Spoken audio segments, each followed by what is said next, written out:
موعد وتوقيت جميع مباريات الجولة 19 من الدوري السعودي 2025-2026. مباريات يوم الأربعاء 28 من جانفي 2026. النجمة يستضيف الرياض في تمام الساعة 26 مساء بتوقيت السعودية. الأهلي يستضيف الاتفاق في تمام الساعة 8:30 مساء بتوقيت السعودية. الفيحاء يستضيف الخليج في تمام الساعة 8:30 مساء بتوقيت السعودية. مباريات يوم الخميس 29 من جانفي 2026. الفتح يستضيف الاتحاد في تمام الساعة 6 مساء بتوقيت السعودية. الحزم يستضيف الشباب في تمام الساعة 8:30 مساء بتوقيت السعودية.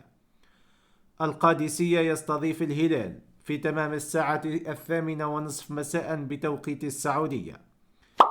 مباريات يوم الجمعة 30 من جانفي 2026. التعاون يستضيف الأخدود في تمام الساعة 54 مساء بتوقيت السعودية. نيوم يستضيف ضمك في تمام الساعة 56 مساء بتوقيت السعودية. الخلود يستضيف النصر في تمام الساعة 8:30 مساء بتوقيت السعودية.